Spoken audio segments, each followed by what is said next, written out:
Bien.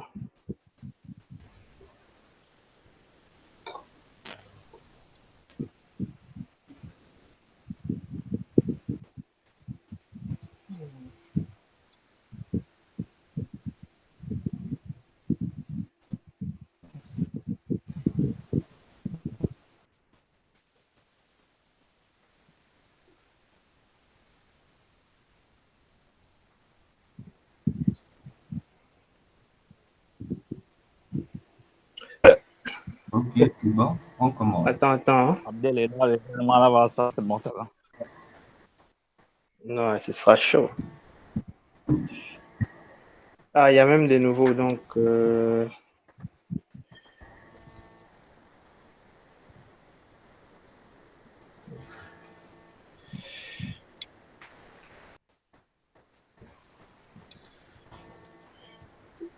J'ai activé l'enregistrement de l'event. Hein. Oui, j'ai remarqué. C'est affiché chez vous là-bas. Hein. Ok, donc on va commencer. Bonsoir à tous. Bienvenue à l'événement GDG Libreville qui parlera de React JS. Donc, comment bien démarrer avec l'outil React JS. Donc, moi, c'est Romaric Bonga. Je suis membre de la communauté GDG. Voilà. Donc, pour les nouveaux, je vais faire une brève définition de GDG. GDG signifie Google Developer Group de Libreville, qui est une communauté, un groupe de développeurs reconnu officiellement par Google. Donc, nous sommes créés depuis le 24 mai, le 24 avril 2020. Donc, nous avons une page Facebook, Twitter, un groupe WhatsApp et Slack. Surtout le groupe Slack qu'on utilise pour gérer tout ce qui est organisationnel de nos événements, de notre activité. Et le groupe WhatsApp, qui est un groupe d'entraide aussi, où tout le monde peut partager ce qu'il a à dire. Donc, ces différents liens seront envoyés sur la zone chat. Donc, comment devenir membre pour les nouvelles personnes, comment devenir membre sur GDG Libreville? C'est tout simple. Vous allez sur meetup.com, vous cliquez devenir membre ou vous inscrire et le tour est joué. Donc, pour ceux qui ne sont pas passés par Meetup, qui ne sont pas inscrits sur Meetup pour accéder à l'événement, il y aura une liste de présence qui sera aussi envoyée sur la zone chat pour vous permettre de vous enregistrer là-bas. Donc, uniquement pour ceux qui ne sont pas passés par Meetup. Donc, nous sommes sur l'événement de React, comme je disais, qui est une présentation de ce qu'est React, ce que React peut faire. Et en deuxième position, il y aura un petit atelier pratique pour ceux qui sont chauds à se lancer dans React. Nous avons un seul talker, Monsieur Mohamed. Donc, je vais lui laisser le temps de se présenter. Merci, Romaric. Bonsoir tout le monde. Je vous redis encore, j'espère que vous allez bien. Comme il a dit, je vais vous présenter. Comme il a dit, je vais vous présenter, vous introduire au framework React.js. Alors avant, je me présente. Je suis Moukeitou Mlongui Sabine Mohamed, apprenti développeur à l'école 241 au poste de développeur backend. Et c'est moi qui serai ce soir dans ce live. Je vais vous parler de React.js, qu'est-ce que c'est. Et à la fin, on sera plus clair sur ce bijou de technologie. Déjà, React.js, qu'est-ce que c'est? C'est un framework que Facebook nous a donné depuis 2013 et que Facebook utilise, mais pas que, notamment les grandes boîtes comme Netflix et Twitter. Alors, on va vite faire un bref historique et on va voir les concepts clés afin de mieux cerner de façon théorique ce qu'est React. Et après, il y aura une séance de live coding ou bien un atelier pour certains, pour ceux qui voudront coder. Alors, React.js, qu'est-ce que c'est? C'est une librairie open source développée par Facebook depuis un bon moment, depuis 2013, qui gère l'interface utilisateur d'une application via la création de composants dépendant d'un état et générant une page ou une portion HTML à chaque changement de la page. Eh bien, ce sont des termes compliqués, mais je vais expliquer au fur et à mesure. Après, on va mieux comprendre cette définition. Je le trouve aussi très approprié d'ailleurs. Déjà, on nous dit que React.js est une librairie et non un framework. Oui, on peut aller sur Google et puis on va tomber sur Framework Frontend, mais React.js est en fait une librairie. Alors, on se place juste dans le contexte. Quelle est la différence entre librairie et framework? Eh bien, il faut savoir que la librairie, c'est nous qui choisissons quand et où l'appeler. Par exemple, lorsqu'on fait du JavaScript, on manipule le DOM, et on décide de pratiquer tout ça, on fait appel à jQuery. C'est pareil pour React lorsqu'on veut créer des composants plus facilement. Le framework, lui, fournit quelques emplacements branchés dans le code, et en fait, c'est lui qui appelle le code sur nos besoins. Prenons par exemple le framework Angular, qui nous donne quelques fonctionnalités et une architecture. Et à la fin, le framework est l'application. Aussi, on sait maintenant que React est une librairie. Qu'est-ce que cela veut dire? Donc, ça veut dire que React, on peut l'utiliser de façon ponctuelle, c'est-à-dire au beau milieu d'un site, par exemple, qui existe déjà. On veut une pagination dynamique. Ou on peut aussi créer une application entière avec React. Attendons que ce soit clair. Ici, je parle du front. Hein. React.js ne va pas gérer les requêtes vers les bases de données, etc. Je parle d'une application front-end entière avec React et ainsi créer ce qu'on appelle une single page application. Bon, ce n'est pas l'objectif de vous expliquer ce que c'est, mais grosso modo, une SPA, c'est le fait de créer, de pouvoir gérer une application entière sur une seule page. Alors, s'il y a un autre concept que j'aimerais qu'on comprenne avec React, c'est que React est basé, comme la plupart des frameworks modernes, UJS, Angular, React, sur une architecture composant. Qu'est-ce que c'est? On nous dit qu'un composant, c'est avant tout un état, c'est-à-dire des données. Prenons un exemple. On a par exemple une liste de tâches, une application qui gère une liste de tâches. Eh bien, dans cette liste de tâches, on aura une liste comme apprendre HTML, apprendre CSS, promener son chien. Ici, on parle de liste pure en JavaScript. Aussi, un composant, c'est avant tout des comportements. Par exemple, on pourra ajouter des données à notre liste, retirer des données à notre liste. Un composant, c'est aussi un rendu, c'est-à-dire un affichage. C'est-à-dire, on a notre liste de tâches qu'on veut effectuer, mais qu'est-ce qui s'affiche à l'utilisateur? Ça peut s'afficher sous forme de liste à puce, ou bien selon vous. C'est ce rendu-là, cet affichage, qui montre, qui va afficher le composant, si on peut dire. Alors, ce qui est bien avec tout ça, c'est que tout ça, ils sont vraiment, ils sont liés, grosso modo. Voici encore une explication, c'est-à-dire que on a notre état, on a nos données, notre liste de tâches, et notre composant va s'afficher en fonction de cette liste de tâches. Donc, notre rendu dépend même des données de notre composant. Et donc, on a notre liste de tâches qui va s'afficher sous forme de liste à puce, par exemple. Et ce qui est bien, c'est que ce rendu-là, cet affichage, depuis cet affichage, on va pouvoir faire appel à des comportements de notre composant. C'est-à-dire qu'on va pouvoir ajouter une tâche, supprimer une tâche. Et ce qui est là, c'est que ce qui est bien, c'est que les comportements, depuis les comportements, on va modifier l'état de notre composant. C'est-à-dire que les comportements interagissent avec notre état. Et c'est là où React gagne bien son nom. Ce que React va faire, c'est que à chaque changement d'état, il va réafficher, il va re-rendre la page, mais en prenant compte des changements de l'état. Alors, pour être plus clair, c'est qu'on a un rendu, on a un affichage, on a par exemple une liste de tâches. Et dans cette liste de tâches, on décide de changer l'état, c'est-à-dire on ajoute par exemple, je veux apprendre TypeScript. Eh bien, lorsqu'il y a un changement d'état, React va faire quoi? React va réagir à ce changement. Ça va réafficher la liste des tâches en fonction de la donnée qu'on a ajoutée, par exemple, tout à l'heure. Et ce qui est là, c'est que ça va se faire de manière infinie, comme ça. À chaque fois que l'état change, on re-rend notre composant. Si vous avez compris ça, j'aimerais aussi qu'on comprenne ce que l'on entend par le DOM virtuel dans React. Il faut savoir que React ne travaille pas directement avec le DOM. En fait, on manipule un DOM virtuel. Et c'est ce DOM virtuel-là que React va prendre et va insérer le DOM que l'on connaît, le document Object Model.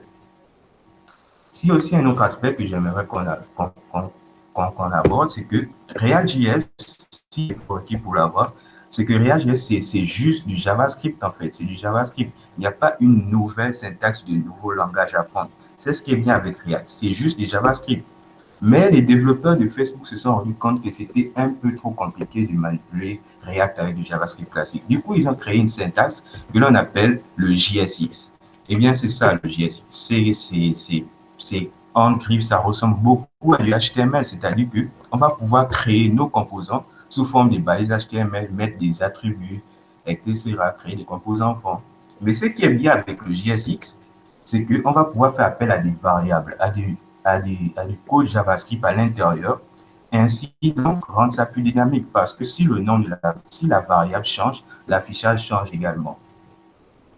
Alors, il faut bien qu'on mette les points sur le i à ce niveau. Ce JSX-là, qui est une syntaxe qui se met par-dessus le JavaScript, il faut savoir que c'est incompréhensible dans un navigateur.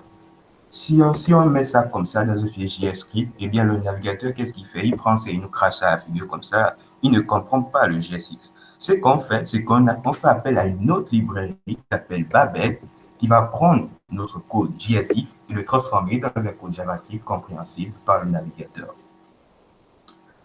OK. Alors, maintenant qu'on a bien compris, maintenant qu'on a bien vu ce qu'est le JSX, et on a bien compris comment fonctionnent les composants, j'estime que si je vous parle en ce moment de la définition, lorsque je dis que React.js est une librairie et non un framework développée par Facebook qui ne gère que l'interface d'une application via la création d'un composant dépendant d'un état et générant une page HTML à chaque changement d'état. Là, ça passe plus clair, ça passe plus fluide. Alors, voyons donc comment créer un composant en React. Là, on va juste voir comment ça se fait depuis le code. Eh bien, la manière de créer un composant, ça peut se faire de deux façons. On peut le faire depuis une fonction. Ici, on retourne. Et vous voyez ici, cette syntaxe-là, c'est du JavaScript. Et à l'intérieur, on voit un semblant en griffe des balises HTML. Ici, on retourne H1 Hello World. Et pareil pour une classe. Lorsqu'on crée un composant sur une classe, il faut que la classe hérite de la classe composant de React, mais il faut aussi définir une méthode render qui va définir comment notre composant va s'afficher. Ici, on retourne aussi Hello World. Donc, les deux codes ici se ressemblent. Alors, on va un peu étudier ce code que j'ai mis ici à gauche en détail. Ici, là, par exemple, je vous ai dit, un composant, c'est un état. Pour définir les états dans notre composant, on va définir une propriété qui s'appelle state et on va dire que tiens, dans state, j'ai un hobby, c'est-à-dire nos activités favorites. Et dans notre hobby, ce que j'aime faire, c'est lire des livres, coder sur CodeWars et apprendre des noms. Ainsi, dans notre méthode de rendu, c'est-à-dire la méthode render, on va retourner. Ce qu'on va faire, c'est que on va lire tous les éléments de notre hobby, c'est-à-dire de notre donnée, de notre état, et on va les afficher sous forme de liste à plus, comme ça là. Et notre rendu, ça se fait comme ça, lire un livre, coder ce CodeWars, apprendre du nouveau. Bien sûr, tout à l'heure, on va faire ça à la pratique pour comprendre mieux ce que c'est ce code-là. Alors, les événements en React. Je vous ai dit, en React, il y a un état, mais aussi des comportements. Les comportements aussi, c'est grosso modo les événements. Les événements permettent de donner un comportement à nos composants. C'est-à-dire qu'on peut dire, par exemple, si on voit dans cette méthode de rendu, que si on clique sur ce bouton, eh bien, j'aimerais que tu fasses appel à la fonction indelclick. Et la fonction indelclick, ce qu'elle fait, c'est qu'elle incrémente le compteur de notre état à chaque fois qu'on clique dessus, à chaque fois qu'elle est appelée. Alors ici, on remarque ici que c'est on clique avec un C majuscule. Un C majuscule. Il faut vraiment faire attention parce que dans le JSX, les attributs d'événements comme en HTML, ici, c'est une notation camel case. Du coup, c'est on clique avec un C majuscule. Ils ne prennent pas en paramètre des caractères, mais plutôt des fonctions. Allô? Bon, maintenant, Mohamed, oui. oui, il y a certaines personnes qui n'arrivent pas à te suivre. Ils disent que tu vas un peu trop vite. Oui. Donc, si tu pourrais un peu ralentir le rythme, ce serait bien. Et deuxième information, pour tout ce qui est question, il y a un lien dans la zone chat. Donc, vous pouvez aller poser vos questions là-bas et Et Mohamed va répondre à ces questions à la fin de sa présentation. Merci. D'accord. Ben, je ne sais pas si je dois revenir. Ce que j'aimerais faire maintenant, c'est passer à la pratique, où je vais tout réexpliquer dans les concepts, ce qu'est un composant.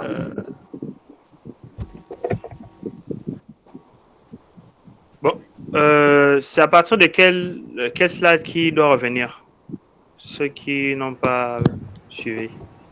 À partir du JSX, là. Ah, le fameux JSX. C'est comme je l'ai dit, il faut savoir que React, c'est avant tout du JavaScript. C'est-à-dire, il n'y a pas une nouvelle syntaxe qu'on peut apprendre avec React. C'est vraiment, et c'est juste du JavaScript. Mais utiliser React avec du JavaScript classique, ça peut s'avérer complexe lorsqu'on veut aller dans les grands composants, etc.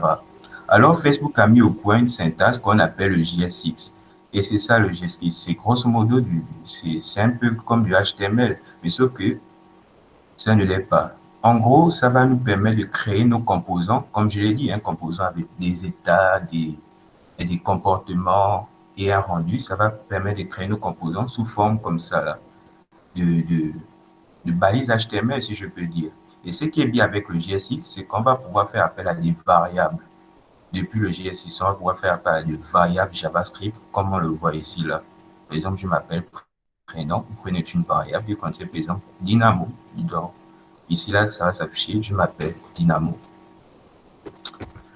Et il faut aussi savoir que le JSX, si on le met comme ça dans nos navigateurs, eh bien, le navigateur ne va rien comprendre. Le JSX n'est pas implémenté dans notre navigateur. Ce que l'on fait pour comprendre, pour pouvoir utiliser le JSX, c'est qu'on fait appel à une autre librairie qui s'appelle Babel. Et c'est cette librairie-là qui va traduire notre JSX, qui est un code incompréhensible pour un navigateur. Ça va le traduire et le rendre dans un code compréhensible que le navigateur va comprendre. Donc, ça va le traduire dans un JavaScript classique. Alors, ce qu'il faut savoir dans la création d'un composant, c'est qu'on peut créer un composant de deux façons, sous la forme d'une fonction, sous forme d'une classe. Nous, on va aller sur la forme d'une classe. C'est-à-dire que pour créer un composant, on va hériter de la classe component de React. Et pour que ce composant puisse afficher quelque chose, pour qu'il puisse avoir un rendu, la première méthode qu'on cherche à définir, c'est la méthode render. Cette méthode-là doit absolument retourner un élément React. Ici, on parle de retourner du JSX. Comme on le voit ici, là, par exemple, ça retourne Hello World. Il faut savoir que ce code-là, ça se fait dans un fichier JavaScript. Hein. Mais c'est Babel qui va traduire ce code JSX-là en un code compréhensible. Et ici, ici là, j'ai créé un composant qui va afficher mes activités favorites, par exemple, lire un livre, coder sur CodeWars, apprendre des notes. Et ici, pour définir notre état, on va définir ce qu'on appelle un state. Le state, ce sont les données de nos composants.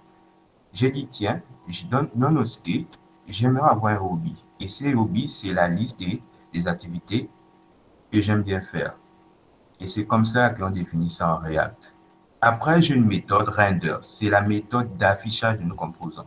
Autrement dit, lorsque je veux demander à afficher ce composant, qu'est-ce qui doit s'afficher? C'est ce que définit la méthode render.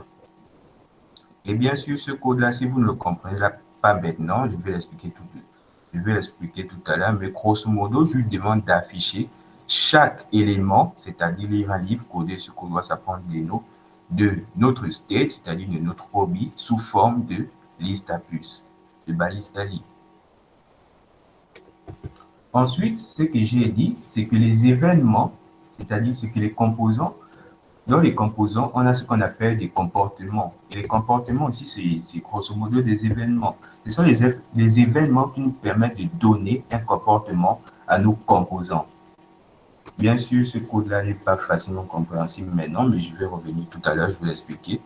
Mais grosso modo, ici, là, j'ai un bouton sur lequel je branche sur l'événement onClick.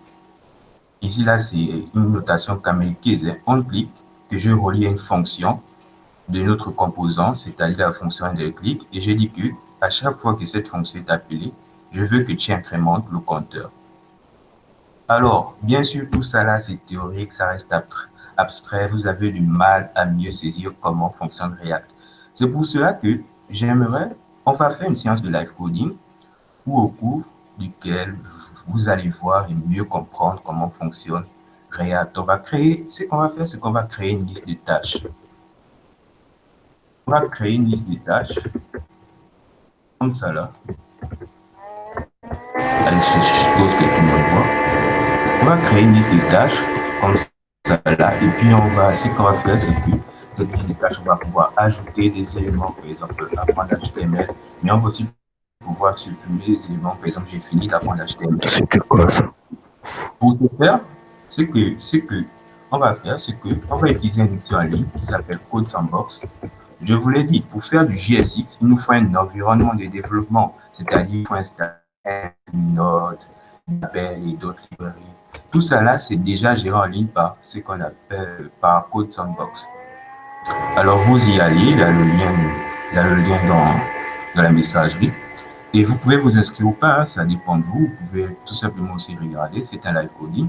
Et on va créer une sandbox. Vous voyez ici, il y a plusieurs environnements. Il y a Angular, il y a Vue. Nous, on va choisir React. Et lorsqu'on va créer une sandbox React, on arrive ici. Attends, Dynamo, comme d'abord. Pour ceux qui veulent coder en même temps que Dynamo, le lien pour faire le code en ligne est dans le chat, au cas où. Et puis, c'était quoi le bruit là? Okay. En tout cas, non, lance, continue. D'accord.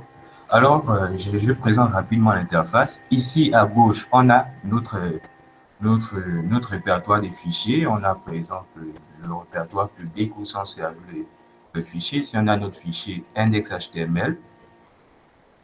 Ici, au milieu, on a notre éditeur. Et à droite, on a un navigateur qui s'actualise en même temps que le code que l'on saisit. Alors, si on regarde un peu le fichier HTML, index.html, le fichier qui est servi, on remarque que dans notre body, il n'y a rien. Il n'y a vraiment rien en fait. Il y a juste une div avec l'identifiant route. Alors, d'où vient le texte qui est à droite de notre navigateur?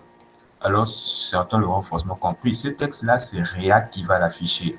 Et si vous allez dans votre fichier app.js, on voit dans notre code JavaScript des balises en griffe, des balises HTML, où on voit Hello, Console Box, Start Editing, enfin bref, on voit ce qui apparaît ici à droite dans notre navigateur. Alors, dans le fichier index.js, ici, là, on voit qu'on a importé notre app. Ici, là, on voit qu'on l'a exporté. Bon, c'est pour ceux qui inspirent JavaScript. On voit qu'on l'a exporté. Ici, on l'a importé. Et ici, on voit React DOM Render. C'est comme je vous l'ai dit. Ici, là, React travaille avec un DOM virtuel.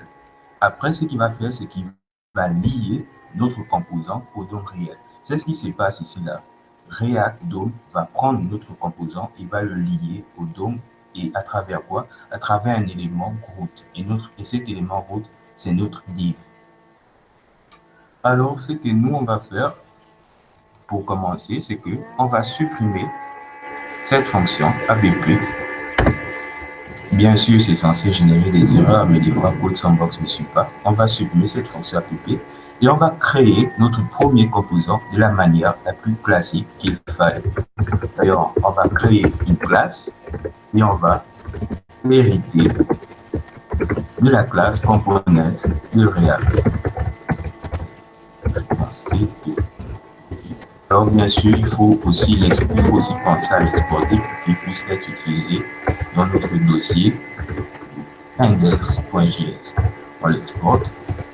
Alors, comme je l'ai dit, lorsqu'on crée un composant, on utilise une classe. La première méthode à définir, c'est la méthode render.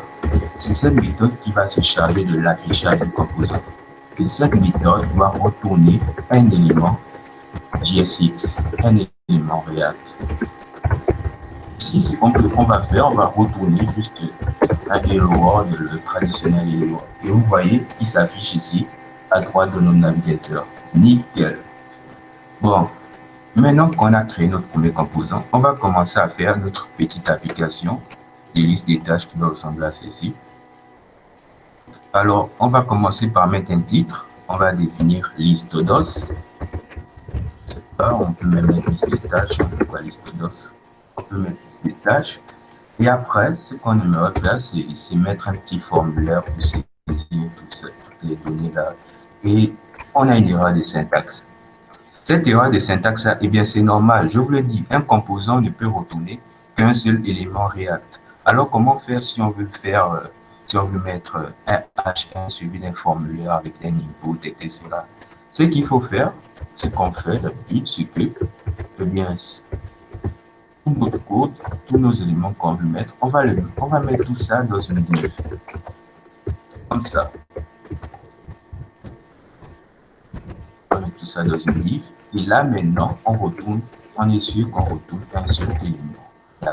Une div qui contient nos composants. Alors, on va créer notre formulaire. On va créer notre input.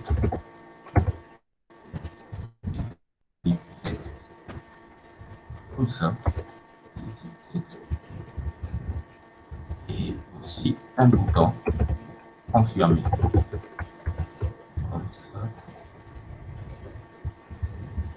Confirmer. Ok. Après, maintenant, ce qu'on aimerait faire, c'est afficher, par exemple, afficher les différentes tâches qu'on a effectuées. Et ça, là, j'aimerais afficher ça sous forme de liste à puces. Comme ça, là. Donc, je fais mon UL. Non, je vais plutôt mettre une div. Une div comme ça. Et dans cette div, je vais afficher un UL. Comme ça. Et je vais dire, par exemple, ici, je peux avoir apprendre HTML comme ça. HTML. Après, j'ai un autre livre comme ça. Je peux avoir apprendre CSS. Alors là, je vous imagine déjà, vous êtes dit, mais attends, c'est très stupide ce qu'il fait. Ce qu'il fait là, il aurait pu l'écrire dans son fichier HTML directement. Oui, c'est vrai, je vous l'accorde, mais si je fais ça, j'aurais perdu tout l'aspect réactif que nous donne React. Ce que moi j'aimerais faire, ce qu'on aimerait vraiment, c'est que, au lieu de créer du HTML brut, on aimerait manipuler une liste, c'est-à-dire une liste où on peut ajouter, supprimer des éléments. Alors, c'est pour ça qu'il faut définir notre état, l'état de notre composant, notre state. Et on peut le définir comme ça. On va faire un state, comme ça. Et puis, dans ce state, qui est un objet, c'est lui qui définit l'état de notre composant. On peut dire qu'on a une liste, comme ça. Et dans cette liste, je peux dire que j'ai un objet avec un objectif jardin et le nom. Et ce nom-là, c'est par exemple apprendre HTML. Voilà. Je peux faire le même comme ça, avec ici, on a dit 2, apprendre CSS3. Et comme ça, lui-même, avec une défense. Et apprendre, on va après CSS, j'apprends ça, comme ça. Alors, bien sûr, si je fais ça comme ça, là, c'est notre état est complètement déconnecté de notre composant. Là, par exemple, j'ai apprendre CSS3, apprendre ça, et puis voilà, ça ne se met pas à jour. C'est complètement déconnecté de notre composant. Et bien, s'il y a une chose que j'ai dit et qu'on se doit de savoir, c'est que ce GS6-là, dans ce GS6, on peut faire appel à des variables JavaScript. C'est-à-dire que ici, là, au lieu d'afficher, par exemple, liste de tâches en div, je peux créer une variable type comme ça. Je mets liste de tâches. Et je viens ici. Bien sûr, je ne peux pas écrire title comme ça là. La React va penser que je demande à afficher title. Ce qu'il faut faire, c'est procéder à ce qu'on appelle une interpolation. Autrement dit, je mets mon code JavaScript dans des accolades comme ça. Et là, ça affiche bien liste de tâches. Ce que j'aimerais aussi, ce qu'il faut aussi savoir, c'est que dans les variables, on peut stocker des éléments JSX, des éléments React. C'est-à-dire, je peux faire ça. Je dis que j'ai une variable élément qui contient LI, où je mets par exemple apprendre ça. Comme ça. Et j'ai comme ça là. Et je demande d'afficher comme ça là ma variable. Je mets entre accolades, éléments. Et ça affiche apprentissage. Nickel. Une dernière chose sur laquelle je voudrais, m'attarder, c'est qu'on a le droit, c'est-à-dire on peut afficher un tableau d'éléments GSX, c'est-à-dire que je procède comme ça là, et dans ce tableau, je vais stocker des éléments GSX. Je par exemple apprendre ça, ici là, c'est apprendre CSS3, et ici là, c'est apprendre HTML. Celui-là, il a un parcours vraiment. J'affiche ça comme ça. Et ça m'affiche. Et React et JavaScript intelligent, il sait que lorsqu'on demande d'afficher un tableau, on demande d'afficher chaque item du tableau. Du coup, on a apprendre SAS, apprendre CSS3, apprendre HTML, comme il est dit ici là. Ok, maintenant qu'on a compris tout ça, ce que je vais faire, ce qu'on va faire, on peut maintenant penser à comment afficher notre état. C'est-à-dire, on va supprimer l'élément, ça ne sert à rien, si ce n'est que pour l'exemple. Ici, là, on va supprimer tout ça. On va supprimer tout ça. Et ici, là, ce qu'on va faire, on va décider d'afficher nos données comme ça. Là, on va créer une variable data. Donc, comment on va procéder? Ce qu'on peut faire, ce qu'on va faire, c'est que on va mapper sur chaque élément de la liste et on va dire que tiens, pour chaque élément de la liste, je veux que tu me donnes une liste à plus, c'est-à-dire un LI. Et ça va se faire comme ça, c'est-à-dire j'accède à mon state, je peux accéder à mon state comme ça, via state, et via state, je pars dans la liste et je veux mapper sur chaque élément du tableau. Donc, je mappe sur chaque tâche, comme ça là. Et je dis que pour chaque tâche, ce que j'aimerais, c'est avoir un lit, comme ça. Et attention, on procède à une interpolation. Je veux que tu m'affiches la variable tâche.nom de chaque élément. Après là, ce qu'il reste plus qu'à faire, c'est demander à render d'afficher la variable comme ça. Et du coup, là, on a connecté notre état à notre rendu. Comme cela. On a apprendre HTML, apprendre CSS3, apprendre ça. Bien sûr, si je viens et que je commande, vous voyez que ça disparaît. Du coup, notre état est bien connecté à notre rendu.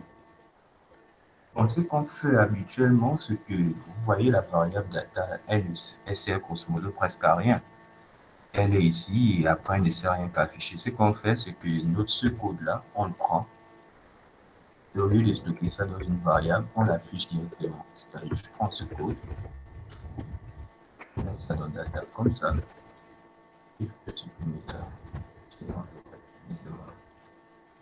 Et du coup, on a apprendre HTML, apprendre SAS et apprendre CSS3. Nickel.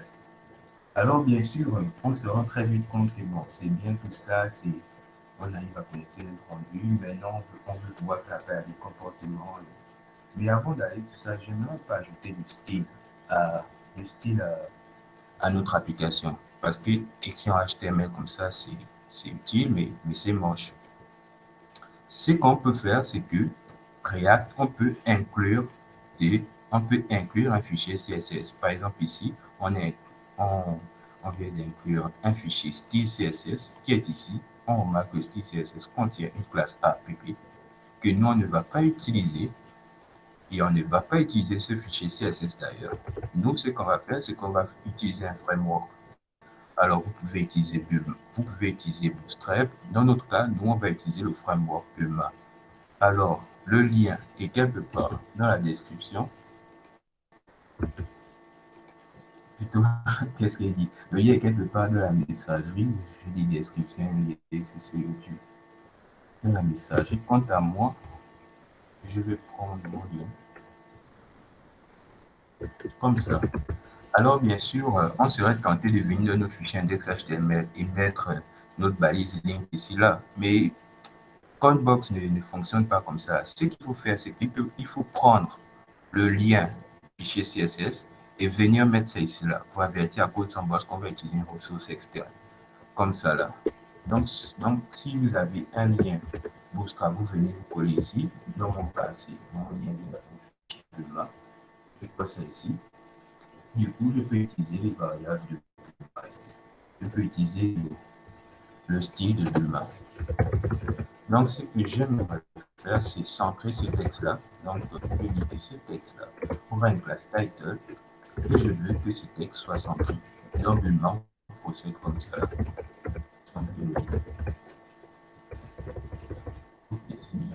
Maintenant, ici, là,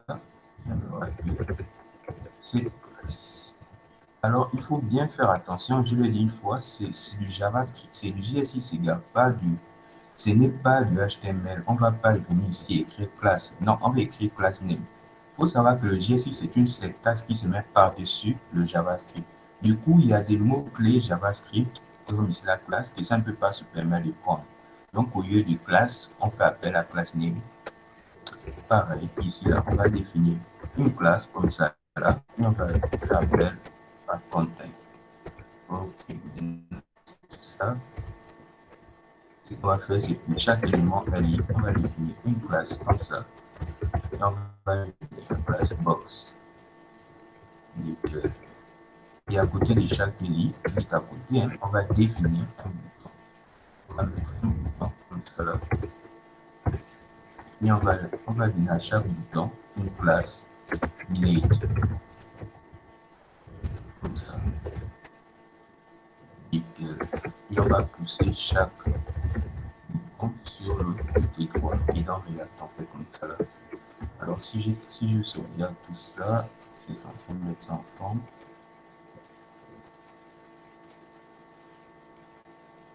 Ok, donc on a ça comme ça.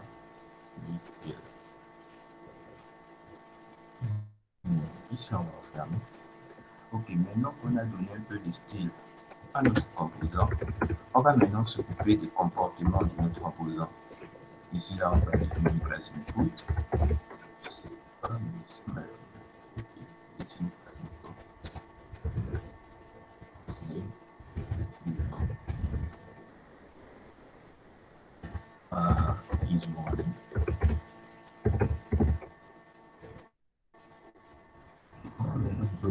on va maintenant définir le comportement de notre composant. Ce que j'aimerais, c'est que lorsque je clique ici, là, ça supprime une tâche dans notre state. Alors, avant de montrer tout ça, ce que je vais faire, c'est que ici, là, je vais créer, juste pour l'exemple, hein, c'est pas vraiment comme ici, je vais créer une donnée compteur que je vais utiliser à 0. Et cette donnée-là, je vais l'afficher, bon, juste en bas du titre comme ça là. Je vais mettre ça sous forme de balise P comme ça là.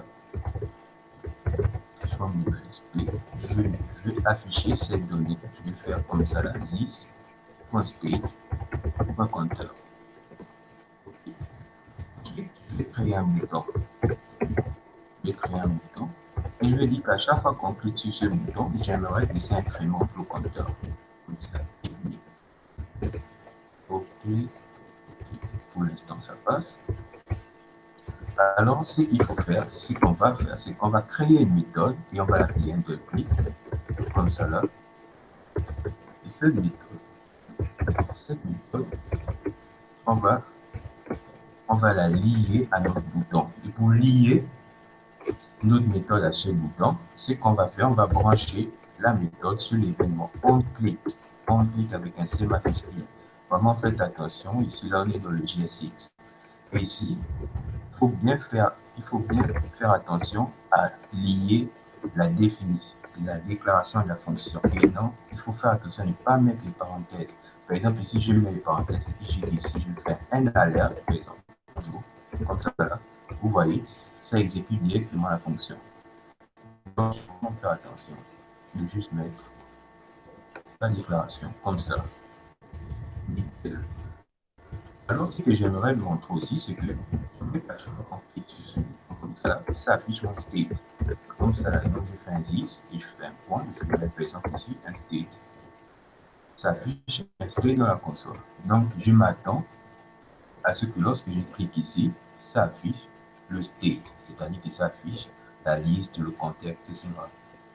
Donc, si je fais ici, je clique une fois, deux fois. Lorsque je viens ici, je vois que j'ai un define. Je ne comprends pas. Alors, on va plutôt voir notre state.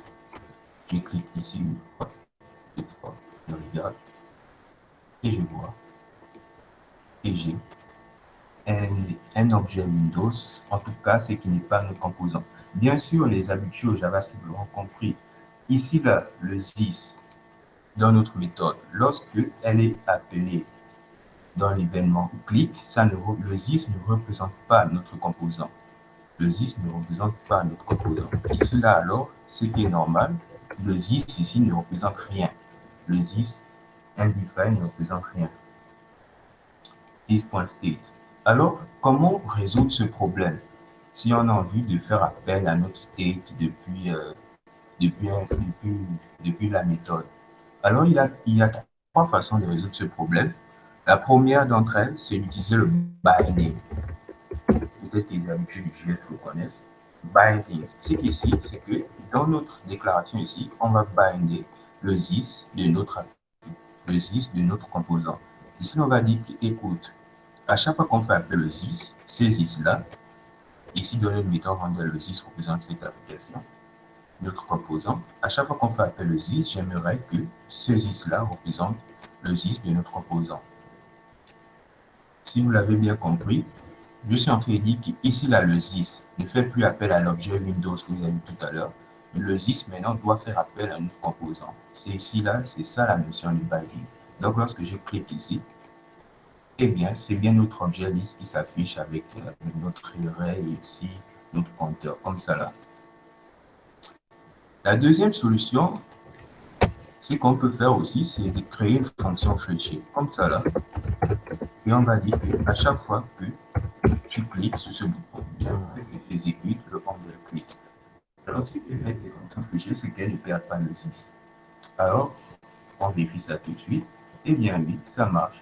Notre ZIS, c'est bien notre liste ici, là. Comme ici, c'est bien notre objet liste avec notre donnée compteur. Et enfin, la dernière des solutions, ce que moi je préfère habituellement, hein, c'est qu'on peut faire, c'est qu'au lieu de définir une méthode de notre composant, ce qu'on va faire, c'est qu'on va définir un attribut, comme ça, qui est une fonction fléchée. C'est-à-dire qu'on explique un attribut comme state, mais c'est une fonction fléchée. Et comme ça, là, on est sûr qu'on ne perd pas le ZIS. Alors, il faut bien faire attention lorsque vous allez développer sur d'autres environnements. Il faut un plugin spécial de Babel pour pouvoir faire ça. Mais donc, grosso modo, si vous ne faites pas attention, vous avez le binding et l'autre méthode. Alors, maintenant qu'on a réglé le problème du state, ce qu'on aimerait faire, maintenant, c'est qu'à chaque fois que l'on clique ici, comme ça là, on aimerait que ça incrémente notre compteur qui se trouve dans l'état. Alors, c'est facile, hein? On est des pros du JS. Ce qu'on va faire, c'est qu'on va faire un state. On a fait un state comme ça. On va accéder à compteur et on va dire qu'à chaque fois, je veux que tu incrémentes notre compteur comme ça. Alors, si je viens ici que je clique, 1, 2, je remarque que compteur ne change pas. Et quand je regarde ma console, j'ai bien remarqué que le compteur change dans l'état. Je vois bien ici 1, 2, je clique encore une fois, mais ça ne change pas dans le rendu. Alors ça là, ce comportement, c'est normal. Il faut savoir qu'il est déconseillé de travailler avec notre état directement. Il est déconseillé de directement modifier le domaine de notre état. Parce que React ne surveille pas toutes les variables du state. C'est-à-dire que lorsqu'on modifie ça directement, React ne va pas savoir que c'était modifié. Il ne le surveille pas. Ce qu'il faut faire, c'est qu'il faut faire appel à une méthode qui s'appelle setState, qui nous est donnée depuis la classe component là, qui non seulement va changer notre donnée comme il se doit, mais va avertir React et écoute, il y a eu un changement d'état, alors j'aimerais que tu re-rendes, que tu réaffiches le composant. Donc, ce qui est là, c'est qu'on va dire comme ça là, dans SSD, qu'on a une donnée compteur, et j'aimerais à chaque et j'aimerais que cette donnée compteur, comme ça là, change. On va ajouter plus 1, comme ça. Alors là, si on vient ici et qu'on clique, on a bien un changement dans notre rendu. À chaque changement d'état, React fait quoi? Il réaffiche le composant. Et ça marche nickel. Alors, c'est bien tout ça. Maintenant qu'on sait comment bien modifier notre state, on a découvert le 10. Ce qu'on aimerait maintenant faire, c'est pouvoir supprimer un élément de notre state comme ça là, lorsque l'on clique sur la croix. Alors, ce qu'on va faire, bon, on va supprimer ce pointeur, hein, si c'était pour l'exemple, on va aussi supprimer un tel clic et on va supprimer ça, comme ça, on n'en aura pas besoin. Ce qu'on va faire, on va créer une méthode, comme ça, handle, delete, et après que c'est pour supprimer une tâche, on ne va pas appeler ça n'importe comment. Soit c'est handle delete, soit on delete, soit on click delete, voilà. On va dire que c'est une fonction, c'est une méthode, un attribut. On va dire que ça reçoit en paramètre un identifiant et je veux que, qu'est-ce que je veux qu'il fasse? Je veux que ça reçoive un identifiant et que ça parcourt la liste là et que ça supprime la tâche qui a l'identifiant en question. Alors là, vous allez me dire, oula, ça a l'air compliqué. On n'a même pas vu comment gérer les méthodes avec des identifiants, etc. Eh bien, ici, c'est très simple. Ce n'est pas plus compliqué que l'autre. Ce qu'on va faire, c'est qu'ici, là, on va la lier, on clique, on va lier sur l'événement clic, comme ça. On va dire, écoute, à chaque fois que tu cliques dessus, ce que j'aimerais que tu fasses, c'est que tu fasses appel à handle click, à handle delete, comme ça. J'aimerais que tu passes en argument l'identifiant de la tâche, comme ça, la tâche.id. Moi, là, on est sûr que on a passé l'identifiant de la tâche comme ça. Alors maintenant qu'on a l'identifiant de la tâche, qu'est-ce qu'on peut faire maintenant pour afficher notre state, c'est-à-dire notre liste de données, sans la tâche en question? Déjà, on ne peut pas travailler sur l'état directement, c'est-à-dire qu'on ne peut pas se permettre de faire un this.state et puis on va faire quoi, les traditionnels slides comme ça là pour dire que bon, non, ça là on ne peut pas faire. Ce qu'il faut faire, c'est qu'il faut travailler sur une copie du tableau. Donc on va d'abord copier le tableau, puis on peut faire ça comme ça là. Je vais dire que je vais copier ça. On va utiliser le spread operator. Je vais copier ça comme ça. Je vais faire un this.state. Liste. Maintenant que j'ai copié ce tableau, je vais travailler dessus. Qu'est-ce que je vais faire pour pouvoir supprimer la tâche non identifiant correspondante? Ce qu'on peut faire, c'est qu'on peut filtrer. On va utiliser la méthode filter. Et on va dire que pour chaque élément, c'est-à-dire pour chaque tâche du tableau, comme ça là, j'aimerais que tu retournes les tâches qui ne correspondent pas à l'identifiant passant par paramètre comme ça. Du coup, on est sûr que cette liste-là, vous savez quoi, cette liste-là aura toutes les tâches qui ne correspondront pas à l'identifiant ici en question. Alors là, ce qu'il faut faire maintenant, ce qu'on va faire, c'est qu'on va avertir le state, comme ça là, this state, et on va dire, tiens, on a notre liste ici là, ce que j'aimerais faire, c'est ça. J'aimerais que il se mette à jouer de cette façon. À chaque fois qu'on va cliquer sur un bouton supprimer, ça va passer l'ID à notre méthode, à notre attribut, handle delete, et celui-ci va afficher la liste sans l'identifiant en question. Alors, assez parlé, on va voir si ça marche tout de suite. Si je clique comme ça, là, ça supprime. Si je clique comme ça, ça supprime. Si je clique comme ça supprime. Nickel. Ok, notre bouton de suppression marche bien. Maintenant, ce qu'on peut faire maintenant, c'est gérer le formulaire en question. Ce qu'on peut faire, c'est gérer le formulaire. Alors, ce qu'il faut savoir, qu'on va faire, c'est qu'on va définir, pareil pour delete, un attribut handle submit qui va servir, voilà, vous le savez, à la soumission du formulaire. Comme ça, là, il y aura en premier paramètre l'événement, et on va dire que tiens, à chaque fois, j'aimerais que tu fasses un événement. Prevent default. Moi, je vais faire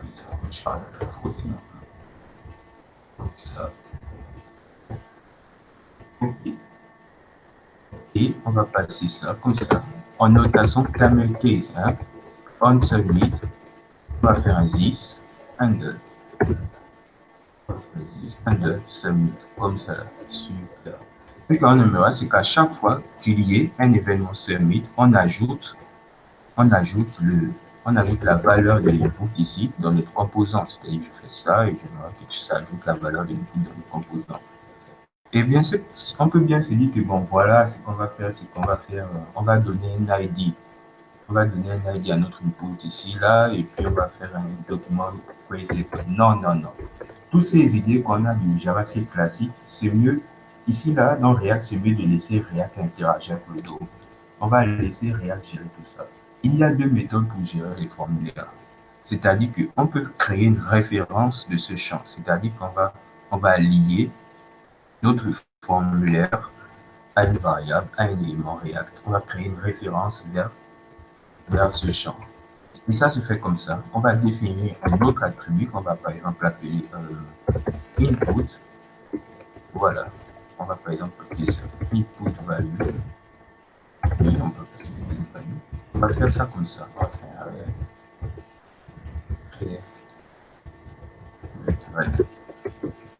et ici, qu'est-ce qu'on fait? On va créer, on va lier ça comme ça là. On va faire un ref, ça prend un attribut ref et on passe notre input value comme ça là. Alors bien sûr, ce qu'on va faire maintenant, c'est qu'à chaque fois qu'on clique sur l'élément submit, il s'affiche ce qui contient input value. Alors là, je clique. Et qu'est-ce que ça affiche? Ça affiche un objet current qui contient notre input en question. Alors, si on fait ça, input value.current, et puis on clique ici, ça affiche notre input. Nickel. Donc, il suffit de faire input value, input current.value, et puis ça affiche la valeur de l'input comme ça là. Et si je clique sur confirmer, ça marche. OK. Ben, je ne sais pas pourquoi, mais cette idée de ne pas pouvoir contrôler les formulaires directement, ça ne plaît pas à tous les développeurs React. Ce qu'on fait d'habitude, c'est que on va créer une donnée dans notre state. On va définir une donnée dans notre state. Ici, là, de toute façon, on n'aura pas besoin de ça. Comme ça, là. On va créer une donnée. On va appeler nouvelle tâche. Comme ça. Nouvelle tâche. Cette tâche, nouvelle tâche-là, a pour défaut une chaîne vide. Et c'est qu'on va, et maintenant on va venir dans notre input ici et on va dire que sa valeur est égale à notre donnée, nouvelle tâche du state. Comme ça là, on va dire tiens, value est égale à 10, state, point, nouvelle tâche. Alors on s'en rend bien compte que si on fait pratiquement tout un HTML, ici on ne pourra pas modifier la valeur du champ. Ici, là, ce sera bloqué. C'est pour ça que, quand on fait ça, on se doit d'agir sur l'événement onChange de l'input. On va donc créer un autre attribut, underChange, comme ça. Et on va dire, tiens, je veux qu'à chaque fois que la valeur de l'input change, je veux que tu mettes à jour notre état. Ça puisse correspondre en temps réel à ce que l'utilisateur voit à chaque fois qu'il saisit. Je veux qu'à chaque fois que la valeur change, tu mettes à jour l'état. Et ça va se faire comme ça. On va dire, c'est state, je veux une nouvelle tâche, à chaque fois que l'événement contient ce produit, ça puisse être égal à event, target, value. Si on reconnaît bien notre paramètre event qui est passé à chaque fonction de l'événement. On peut accéder à l'élément HTML via target et à sa valeur, à la valeur d'un input via value, comme ça. De ce fait, je veux lier à l'événement onChange notre méthode underChange comme ça. Comme ça, lorsque je viens et je clique, les changements se font en temps réel. Ici, on regarde ici, underChange. On regarde notre nouvelle tâche à chaque changement, comme ça. On a ça. Et les changements se font en temps réel. Bon, maintenant, Ce qui est bien avec cette méthode-là, c'est que notre formulaire, notre champ, il est, qu'est-ce que c'est? On appelle ça un formulaire contrôlé. De ce fait, lorsqu'on va soumettre le formulaire, on n'aura plus besoin d'une référence, vers l'input. On pourra directement accéder à la valeur via notre state. Et c'est ça qui est bien. Donc ici, là, ce qu'on va faire, c'est que on va travailler sur une copie de notre événement, une copie de notre tableau, c'est-à-dire de notre liste. On va dire ici, je vais copier la liste. Comme ça, là, je fais un this.state, liste, comme ça. Comme ça. Ce que j'aimerais faire, c'est que lorsqu'on soumet le formulaire, c'est que ça puisse ajouter un nouvel élément à notre liste. Alors, on va faire ça. À chaque fois que tu soumets une tâche, je veux que tu ajoutes un nouvel élément. On va travailler même si c'est comme ça. On va faire const nouvelle tâche. Je pense que je peux faire ça. Et un objet avec un identifiant. L'identifiant ne va pas pour se prendre la tête. On va prendre le moment même où on clique, comme ça là. Bon, on ne se prend pas la tête.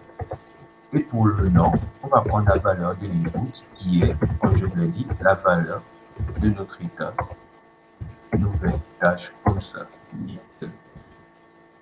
Et après, ce qu'on veut faire, c'est qu'on ajoute ça dans notre liste comme ça, dans la copie de notre liste comme ça. Push, vu que tu ajoutes une nouvelle tâche. Bien sûr, si on s'arrête là, il n'y aura absolument aucun changement de notre état. On va juste cliquer comme ça là et puis il faut maintenant dire à React que notre donnée a changé. C'est-à-dire, on va passer par this et on va dire que tiens, j'aimerais que tu remplaces notre donnée liste par la variable liste ici en haut. Et par la même occasion, donc ça est là.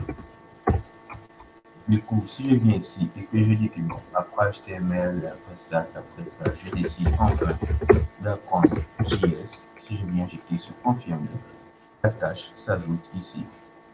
Bon, après, on remarque que la valeur de nouvelle tâche ne change pas. Ce qu'il faut faire, c'est dire à React que j'aimerais que nouvelle tâche aussi vienne à nul. Alors, on fait apprendre JS. Voilà, la tâche s'arrive à nul. Et ici, on a bien apprendre JS. On a le bouton de suppression qui marche. Et ici, on a tout ça. Alors, ce qu'on fait habituellement ici, là, à cette partie-là, c'est que bon, on est familier de JavaScript intelligent. Au lieu d'écrire liste, liste, ce qu'on peut faire, c'est mettre liste comme ça là. JavaScript comprend qu'on cherche à lire une variable, on cherche à remplacer une donnée liste par une variable type liste, par une variable liste qui se nomme liste. Ok, donc c'est une application, une petite application comme ça qu'on a réalisée. Je remarque ici, je peux ajouter une donnée comme ça, par exemple, à .js, et je peux supprimer une donnée, je mets comme ça. Ok, maintenant, ce qu'il faut savoir, c'est que dans les composants ne sont pas censés faire tout ça. C'est-à-dire qu'ici, on a un composant qui gère l'ajout, la suppression. En fait, ce composant fait trop de choses. Un composant doit pouvoir gérer une seule chose à la fois et donc avoir qu'une seule tâche. C'est comme procède normalement React, c'est comme procède un découpage. Prenons le cas ici, là, dans notre liste. Ça va nous permettre de travailler notre aspect. Ici, là, j'aimerais que, au lieu de faire LI avec class name, tout ça, là, tout ça, je ne vais pas me prendre la tête. J'aimerais plutôt afficher un composant qui va prendre en propriété la tâche et va afficher un composant comme il se doit ici là. Alors c'est superflu tout ça, mais on va comprendre tout ça là tout de suite. Je vais créer un dossier dans notre répertoire que je vais appeler component. Je vais dire que dans ce dossier, j'aurai un fichier qui va s'appeler par exemple tâche item. Voilà, on va appeler ça tâche. On va mettre .jsx, pourquoi pas. Ici, là, ce qu'on va faire, c'est qu'on va faire un import de React. On va importer React comme ça. Et on va créer notre composant tâche item. Comme ça. On va créer tâche item, on va hériter de React.component comme ça. Et bien sûr, on va l'exporter par défaut. Tâche item. Alors, on sait très bien, on va définir notre méthode d'affichage du composant, la méthode render, et on va retourner comme ça. Ici, là, ce que j'aimerais qu'il retourne, c'est simplement tout ça. J'aimerais qu'il retourne tout ça là, comme ça. Donc, je vais couper ça et je vais mettre ça ici, comme ça. Nickel. Alors, bien sûr, il y aura des erreurs. Hein. On ne sait pas d'où vient tâche. On ne sait pas d'où vient tâche, alors comment, et on n'a même pas la méthode delete. Alors, comment va se procéder tout ça? Comment tout ça va se faire? Ça nous permet de travailler un autre aspect qu'on appelle les props. Il faut savoir que nos composants peuvent avoir des propriétés, c'est-à-dire des attributs grosso modo. Par exemple, ici, là, on va importer notre composant de manière forme. J'ai un composant, c'est un composant comme ça. C'est ce composant-là que je vais utiliser ici, là, comme ça. Je vais créer un composant comme ça. Et je vais lui passer des propriétés. Par exemple, je lui dis que tiens, toi, tu as une propriété tâche, il a pour valeur la tâche, c'est-à-dire notre objet qu'on a ici, là. Et c'est cette propriété maintenant qui permet de fournir des données à nos composants. Et ici, là, pour accéder à notre propriété, on peut dire qu'on accède à ça comme ça. On va faire un const. Je dis que j'ai une tâche comme ça. Petit props10.props tâche. Ok, on accède à notre propriété comme ça. Ce nom qu'on a mis ici, là, ici on pouvait bien mettre n'importe quoi. On peut même mettre, je sais pas, je mets item. Et si je mets item ici, c'est this.props.item. Alors, ce qu'on va faire, c'est qu'on va récupérer la valeur de l'item qu'on a passé ici, là, c'est-à-dire la tâche. Et du coup, on aura notre objet, c'est-à-dire qu'on pourra écrire ici la tâche, point, ici, non, et tâche, comme ça là, on va passer un nom, et on pourra faire comme ça, une erreur de syntaxe, la ligne 18, 11, oh.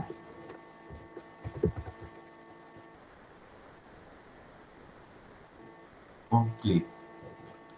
Donc, ce qu'il a, c'est qu'on va faire ça comme ça. On va le passer une tâche en paramètre. Et on va dire ici que on va récupérer la tâche ici depuis item. Et c'est le nom de la tâche qu'on va afficher ici là.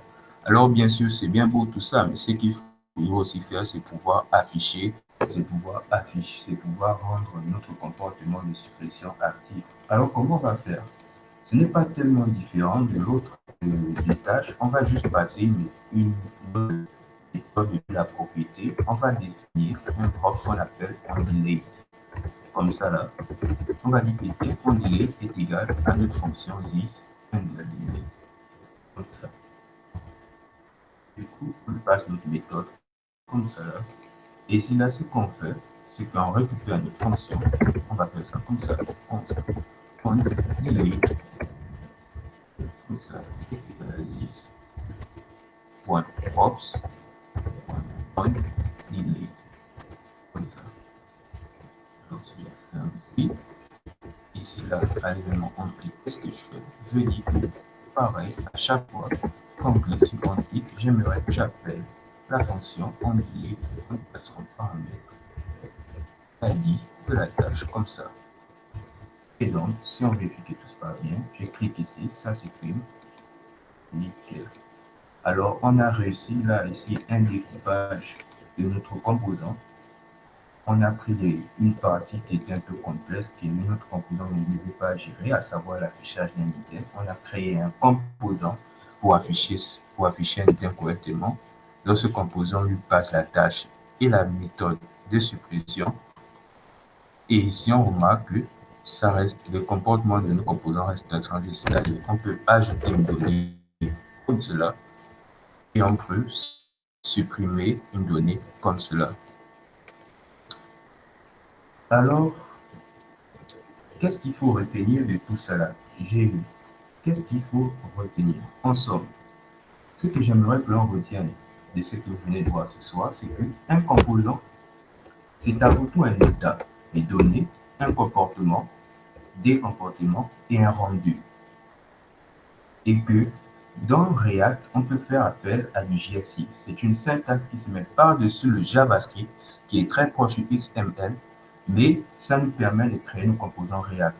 Et dans ce JSX, on peut faire appel à une variable JavaScript. J'aimerais aussi compter qu'il ne faut jamais modifier les données de l'état directement. Il faut toujours passer par la méthode CSK qui nous est fournie. Les attributs d'événements JSX sont sous la notation camel case. Donc, c'est de faire gaffe. Au lieu d'écrire onClick avec petit c, mettez un on, c majuscule click. Et après, on se rend compte aussi que React.js est déclaratif. C'est quelque chose que j'ai tenu à dire à la fin parce que si je l'avais dit au début, on n'aurait pas bien compris. Mais qu'est-ce que c'est lorsqu'on dit que React.js est déclaratif? Vous allez traîner dans les réseaux sociaux. Vous allez traîner sur une partie des définitions et tout. Qu'est-ce que c'est? Grosso modo, lorsqu'on dit que React.js est déclaratif, c'est parce que au lieu de dire que on a notre composant ici, là, et on va dire que toi, tu dois faire cela, on va dire que ceci doit s'afficher comme cela. Je ne sais pas si c'était bien clair, mais prenons un exemple. Disons qu'on aurait pu faire ça en JavaScript classique, c'est-à-dire qu'on va créer un input, on va dire que moi, à chaque fois qu'on saisit une donnée ici, là, ce que tu vas faire, c'est que tu vas ajouter ça dans le DOM, et lorsqu'on clique ici, là, ce que tu vas faire, c'est que tu vas supprimer la donnée de le DOM.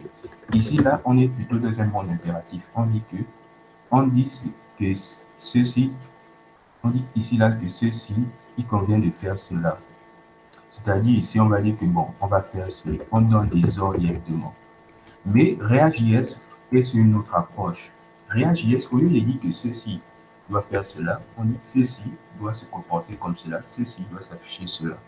Donc React.js nous permet d'enlever les préoccupations que l'on a avec le DOM habituel, c'est-à-dire tous les aspects compliqués là, et on se contente juste d'afficher notre état comme il se doit, comme ça là, et qui doit se comporter comme ça là, et non travailler avec le DOM directement. Alors, je vous fournis aussi des liens utiles. Le slide sera remis juste après.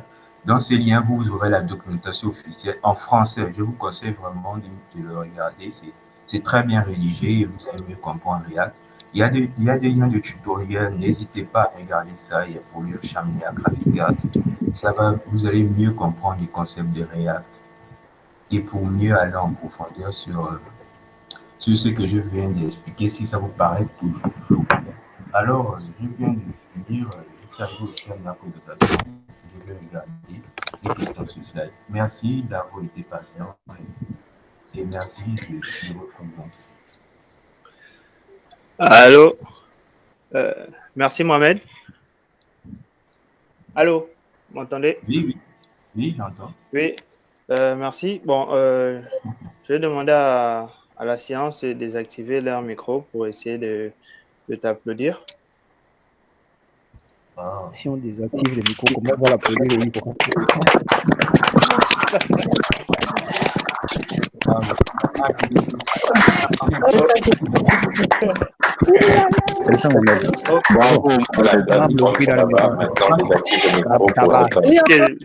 C'est bon, ça va. Donc, on va passer à la partie question. D'accord. C'est toi qui a présenté, qui a projeté ça? Oui. Ok, donc Le lien sera envoyé dans la zone chat. Bon, c'est pas aussi une obligation, vous pouvez aussi prendre la parole. D'accord. Donc, Mohamed, tu peux commencer la première question. Ok. La première question ici, c'est React peut être utilisé avec une autre bibliothèque JS. Et la réponse est oui. Je l'avais dit plus tôt, et je peux le redire, hein, ça ne me coûte rien, c'est que React.js, c'est aussi une librairie. On peut choisir quand et où l'appeler. Et on peut l'utiliser de manière ponctuelle, c'est-à-dire au milieu d'un site, c'est-à-dire que d'un site, on peut l'utiliser avec d'autres librairies. Et c'est ce qu'on fait habituellement lorsqu'on veut créer une application entière avec React, c'est-à-dire qu'on fait appel même encore à d'autres librairies. On fait appel à Redux pour gérer l'état convenablement, on fait appel à React Bootstrap, etc. Donc, oui, React.js peut s'utiliser avec d'autres librairies. JS. Ça, c'est la première question. La deuxième ici, c'est on ne peut pas supprimer les questions si c'est déjà répondu ou bien. Ah non. Si, je vais les supprimer. Ah, ok, ok. Ici, on dit React et jQuery, tous les deux des librairies. Quels avantages, inconvénients? L'avantage de React.js, bon, React.js et jQuery sont tous les deux des librairies, c'est vrai. jQuery permet de faciliter l'écriture du JavaScript et React.js lui permet de faciliter la création des composants. Déjà, il faut savoir qu'ils travaillent tous deux dans un domaine totalement, on peut dire, différent. jQuery est juste là pour faciliter l'écriture du JavaScript, en fait. Mais s'il y a des avantages que moi je trouve par rapport à jQuery, parce que je ne sais pas pour certains, mais je trouve plutôt en jQuery, React.js, lui, comme je l'ai dit dernièrement, il est déclaratif. Bonsoir. Qu'est-ce que c'est-à-dire? Oui, bonsoir. Tu m'entends? Ok. Je vous entends. Hein? Oui. Ah, désolé. C'est à moi qu'on s'adresse ou bien moi? Je vais continuer. Non, non, tu peux continuer. Avance, c'était pas pour toi. Mais je dis que React.js par rapport à jQuery, il est déclaratif. C'est-à-dire que dans ton code jQuery, tu vas dire que ceci doit faire cela. Par exemple, lorsque tu veux mettre un mode nuit, tu vas supprimer. Tu vas dire qu'à chaque fois qu'on clique sur un bouton checkbox, je veux que tu supprimes la classe. Et si on clique encore dessus et que c'est activé, je veux que tu ajoutes une classe pour passer du mode jour au mode nuit. React.js, lui, il est déclaratif. Il va juste dire que on aura une donnée dans notre state, c'est-à-dire un booléen, par exemple, s'il vaut true, je veux que tu affiches les composants du mode dark. S'il vaut false, je veux que tu affiches les composants du mode jour. Voilà, on peut dire ça comme ça. Mais s'il y a vraiment quelque chose que vous devez retenir, bon, d'une manière, ce qui a posé la question, c'est que React.js et jQuery sont un peu tous deux dans deux domaines différents. Il faut savoir que React.js, lui, vous-même savoir que jQuery peut s'utiliser avec React.js. C'est tout à fait possible de venir prendre votre jQuery et vous dire que bon, je dis ça dans mon React, sauf que bon, on ne le fait pas. On ne voit pas. Les inconvénients du jQuery. Est-ce que jQuery a des inconvénients? Peut-être que comme il se doit encore de traduire le JavaScript, il est plus lent. Or, avec React, on travaille directement avec le JavaScript natif. Donc, React.js est plus rapide. Bon, j'en ai fini pour cette question. La différence entre React.js et React Native. Ok, ça, c'est une question intéressante. Il faut savoir, en fait, là, je reviens dans mon code, je reviens d'X.js. Comme je l'ai dit, ici, là, regardons ces deux lignes de code. Il faut savoir que React.js est juste là pour créer des éléments React. C'est-à-dire qu'il va créer des composants qui vont faire abstraction à une interface. On va créer, ici, là, on va créer de manière abstraite. Parce qu'ici, là, on crée de manière abstraite, une div avec un H, un formulaire, tout ça. Tout ça, c'est un nom virtuel. Mais c'est pas.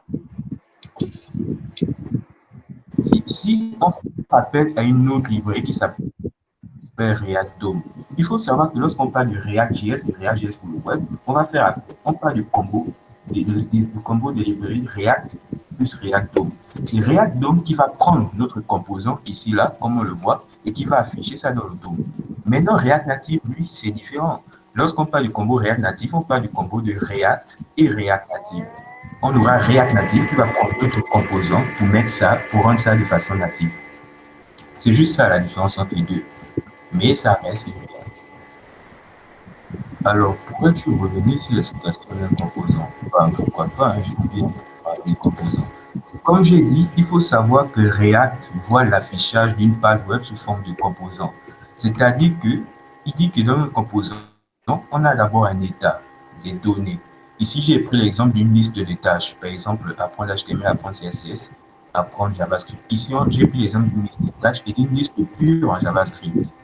Ensuite, dans notre composant, on va pouvoir faire appel à des comportements. C'est-à-dire qu'on va pouvoir ajouter une tâche, supprimer une tâche. Et aussi, un composant, c'est avant tout un rendu. C'est-à-dire, lorsque je demande à utiliser ce composant, qu'est-ce qui doit s'afficher clairement? Qu'est-ce qui doit se montrer sur une page web?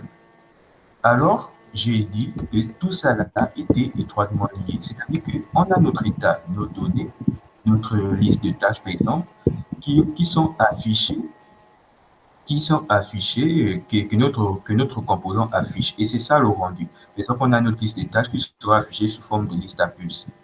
Et dans notre rendu, on doit pouvoir faire appel à des comportements, c'est-à-dire qu'on aura un bouton ajouter ou bien supprimer une tâche. Et ce qui est bien, c'est que nos comportements agissent directement sur les données. Et c'est là où React va faire quoi? Va réagir à ce changement d'état et va réafficher le composant en fonction du changement qui est effectué dans l'état. Et c'est là où je suis arrivé ici là. Et c'est comme ça que React fonctionne. React te dit qu'on a un rendu, un affichage, c'est-à-dire une liste de plus, par exemple.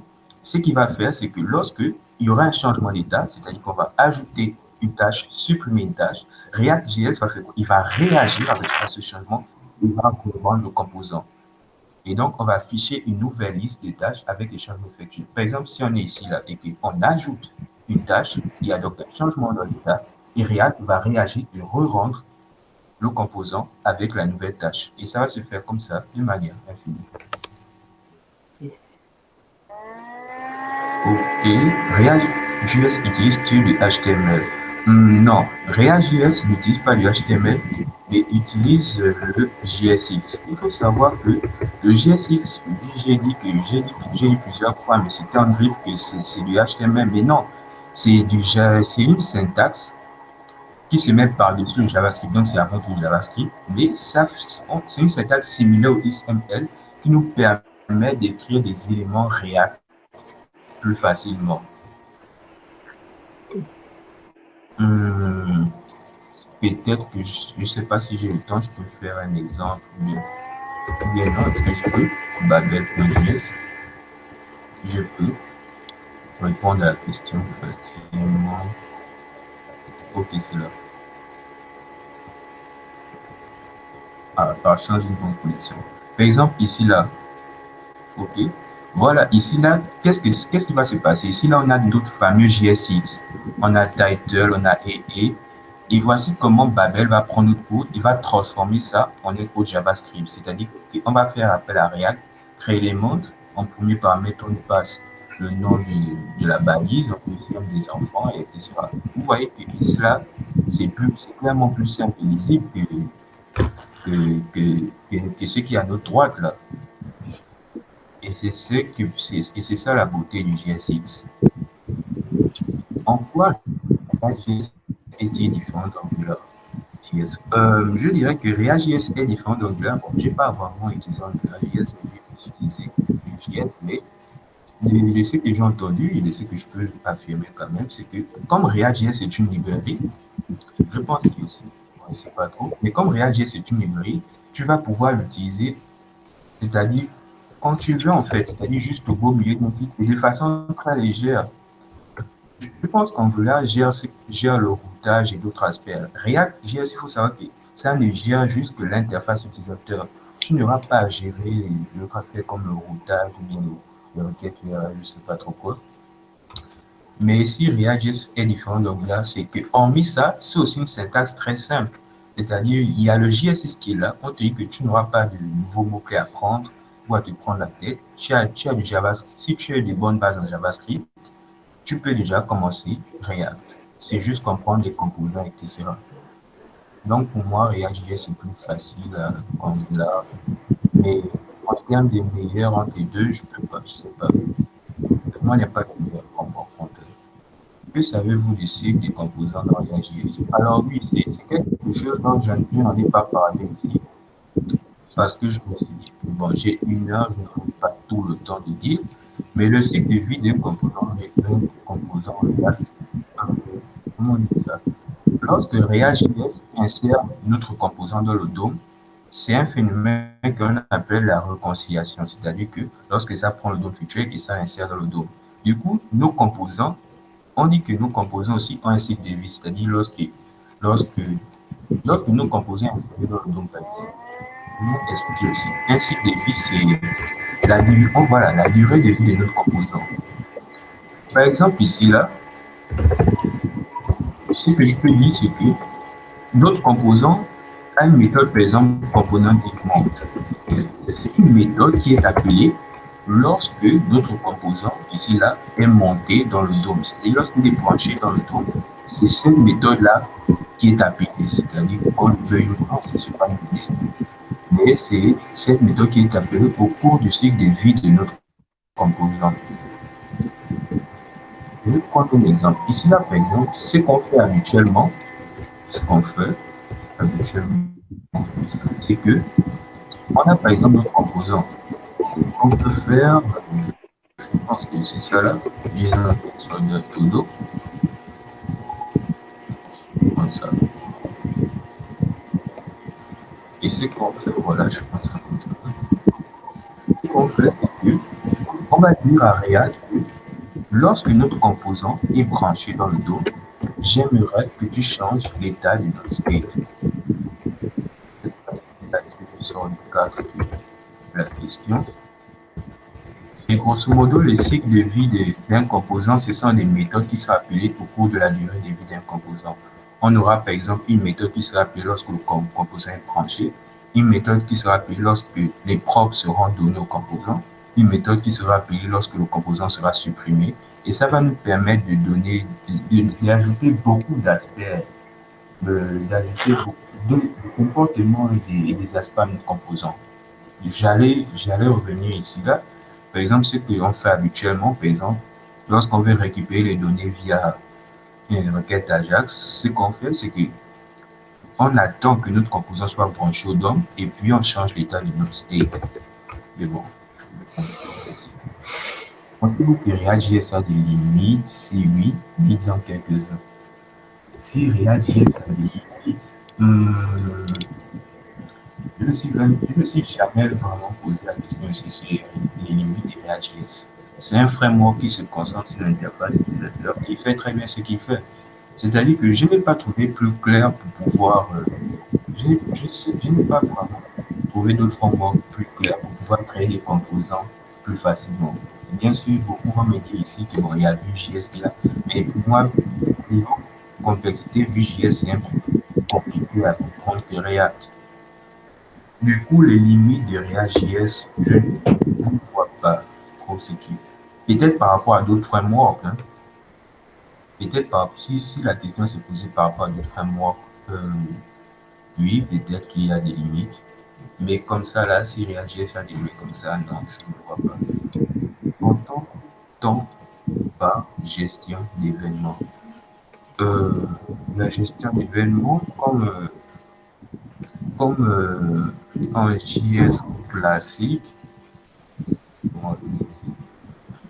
c'est pour dire que ici là, par gestion d'événements, qu'est-ce qu'on a? C'est-à-dire que dans le HTML classique, je ne sais pas dans quel sens c'est posé la question. C'est-à-dire que dans le HTML classique, comment sont gérés les événements? On a par exemple forme ici là, après on met l'étiquette. Et puis ici, là, on lui passe une chaîne de caractères avec le nom de la fonction qui doit être appelée. Encore même dans le JavaScript natif, ce qu'on fait, c'est qu'on récupère le composant depuis dans un document get élément de la classe, je ne sais pas pourquoi. Mais ce qui est bien avec React.js, ce qui est bien avec le JSX, c'est que lorsqu'on va créer nos composants qui sont des MDO virtuels, on va pouvoir les lier, on va pouvoir travailler sur ces éléments et les lier à des fonctions JavaScript. C'est-à-dire qu'on va pouvoir essayer que, bon, tiens, sur le événement de soumission, j'aimerais que tu fasses appel à Underside. De même que tous les événements que l'on connaît, il y a on-click, on-change, etc. Et c'est vraiment très fluide le GSX. Je me suis demandé pourquoi il n'y avait pas directement ça pour créer des balises HTML à la place de créer des nodes, etc. Ah, il n'y a plus de questions. Voilà, si vous voulez aussi poser des questions à l'oral, n'hésitez pas.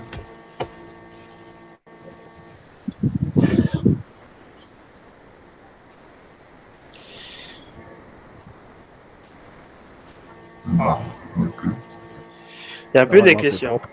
C'est propre, il n'y a plus personne ou bien? Ou bien Marcel, il a mis le tête. tu as posé ta question. Quelle question? Ça a été clair? Il a mis le tête. Non, je crois qu'il y a encore des questions. Posez les questions.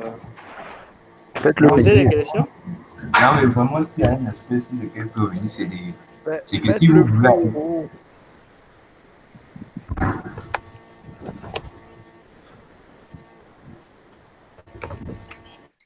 Qui pose la question? Ton prochain événement, c'est quand? Voilà. J'ai une question. Oui. Bon, ça, c'est plus côté expérience. Depuis que tu as utilisé React.js, est-ce que tu utilises encore les classes ou bien tu utilises juste les fonctions composants? Puisque les groupes sont apparus. Oui, j'utilise plus les fonctions composantes. C'est vrai qu'ici, je ne me suis pas trop. Parce que utiliser les fonctions ici, là, ce serait faire encore appel à d'autres notions telles que les hooks, etc. Des choses que React a avancées. Mais pour répondre à ta question, j'utilise plus les fonctions. Et c'est même conseillé par React des fois que si c'est possible, utiliser les fonctions composantes et les classes. Et après, pour gérer les tâches, je fais appel aux hooks.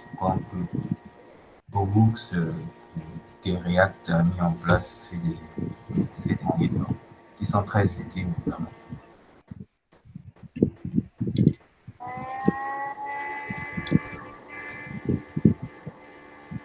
Mais la manière de créer un composant la plus classique qu'il faille, c'est avec des classes. Mais j'utilise des fonctions. C'est plus simple avec encore les fonctions fléchées.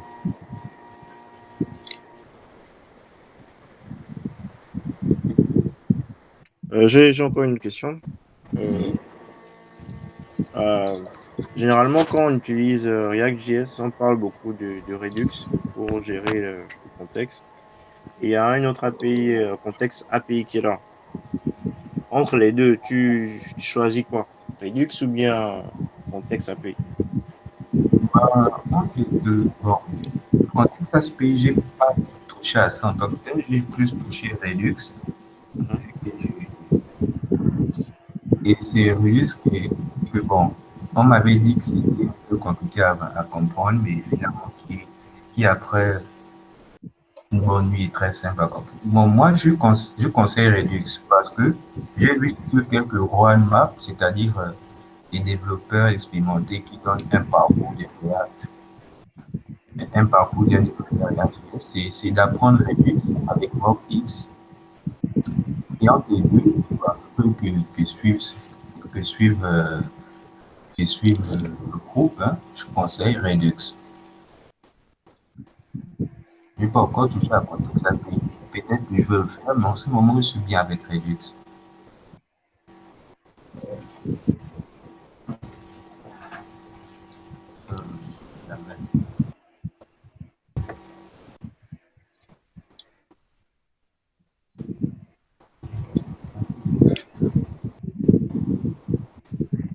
C'est bon, je crois.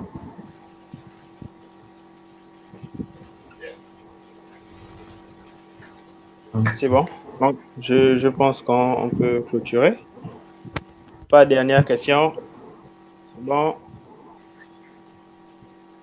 D'accord. Alors, nous sommes déjà arrivés au terme de l'événement. Vous m'entendez? Ok. Voilà. Ouais. Oui, oui. Ok, nous sommes arrivés au terme de l'événement. Donc, déjà, je tiens à remercier le talker, Mohamed, pour avoir accepté notre invitation et aux participants. Donc, pour ceux qui n'étaient pas là au début, je vais juste rappeler l'événement. C'était un événement sur React.js qui avait deux parties. La première partie, c'était de présenter c'est quoi JS, React. Et la deuxième partie, c'était vraiment un coding live, montrer comment on démarre, comment bien démarrer avec React.js. Vous êtes ici à l'événement de GDG Libreville. Donc, ceux qui ne savent pas, signifie Google Developer Group, qui est une communauté à but non lucratif souhaitant apprendre c'est une communauté à but non lucratif d'utilisateurs de technologies Google. Et nous sommes sur Facebook, sur Twitter. Vous pouvez nous suivre sur les RS. Il n'y a pas de souci. Pour devenir membre, c'est simple. Il y aura des liens qui seront envoyés. Le lien de Meetup. Donc, vous aurez accès à tous nos événements et vous serez notifié à chaque fois qu'on crée un événement. Donc, pour ce qui est du live, du slide de l'événement, ils seront envoyés sur nos RS, donc ou bien sur le groupe WhatsApp. Donc, restez juste connectés, vous allez recevoir le live. Et je tiens aussi à signifier que l'événement a été enregistré sur Meet, Google Meet. La vidéo aussi sera envoyée après l'événement. Donc là, nous sommes dans la partie de divers. Est-ce que quelqu'un a quelque chose à ajouter?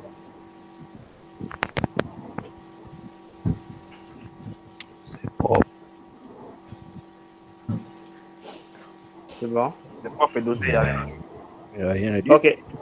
Donc, L'événement, c'est quand? Il a bien parlé. Hein. le talker, son prochain événement, c'est quand? Il faut qu'il... Qui Mohamed? Oui, c'est propre. Il y a un prochain événement. Est-ce que c'est Yves qui veut qu'il revienne? Voilà. Bah, Mohamed, Bon, si vous voulez, posé. si vous voulez que je revienne, je vais revenir. Hein. Je vais m'accorder avec. Je vais m'accorder et voir sur le prochain thème. Je ne sais pas si ce sera du JS ou du Python. Python. Donc je vais venir manger le Python en ligne. Ok. Il y a beaucoup de choses qui se passent dans le monde du web là. Ou peut-être sur Deno. Deno, c'est le nouveau runtime que Brian Day a créé pour combattre Node.js. Je remarque. Ouais. Peut-être que je peux venir faire un petit talk dessus aussi. C'est efficace, hein, Deno. Moi, je le soutiens. Je vais arriver Node.js. Amen. Donc, je vais revenir. Je vous reviendrai. Je ne sais pas quand. Ce mois ou le mois prochain. Je vous reviendrai. D'accord. Ok, donc la séance est levée. Donc, nous passons au divers. Divertissez-nous. Ah, ok. Ça, c'est ça. Divertissement. Ah, ok. On avec les jus et les pizzas. Oui. Ah, c'est moi ou bien c'est Aristide qui vient d'arriver là? Ah non, il n'est pas là.